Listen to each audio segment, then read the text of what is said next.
Welcome back to Top Repairs.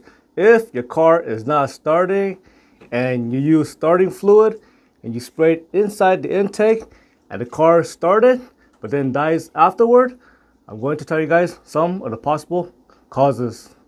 If your car starts with starting fluid, most likely you're going to have a fuel delivery issue.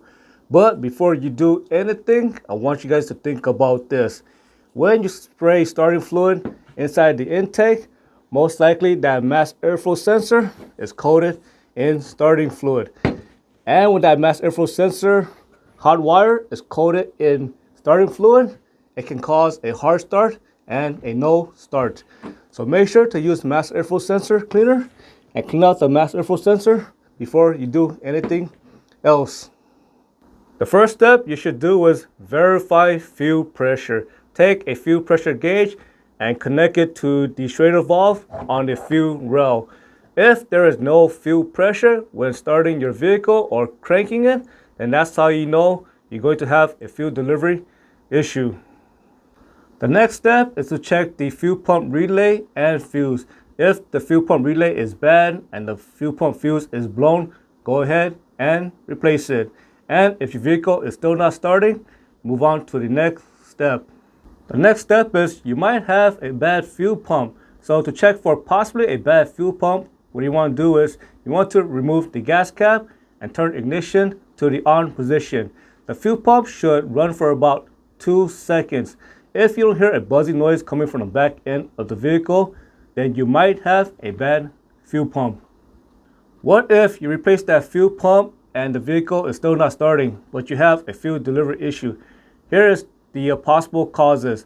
Most likely that if the fuel pump is in the fuel tank, and if you have to drop the fuel tank to replace the fuel pump, that connector on the fuel pump probably got pulled if you weren't careful enough. So the next thing you want to do is you want to make sure that there's power going to the fuel pump and make sure you don't have a fuel pump connector issue.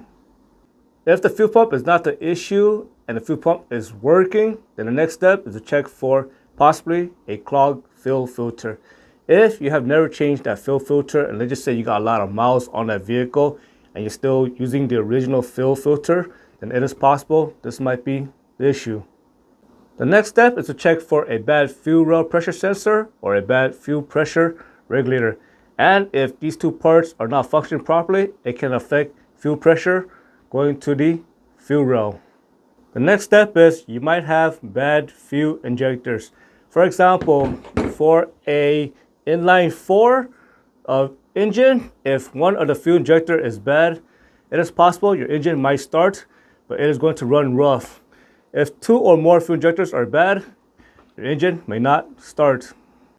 If your engine is a 6-cylinder, it is going to take 2 or more fuel injectors to prevent your engine from starting. And if your engine is a V8 or 8-cylinder, it might take 3 or more bad fuel injectors to prevent the engine from starting. The next step is to check for a bad PGM-FI main relay. That relay is responsible for sending power to the fuel pump and fuel injectors, and you're going to find this relay on Hondas and Acuras. The next step is to check for fuel leaks. The next step is if you haven't driven your vehicle in a very long time, let's just say a year or more, it is possible you might have bad gas and you might have a seized fuel pump caused by corrosion or rust. And lastly, if you can't fix the problem, then most likely you're going to have a bad computer. The part that is responsible for controlling the fuel on the vehicle, that part on the computer might be bad. I hope you found this video useful. As always, thank you for watching and subscribe to Top 5 Auto Repairs.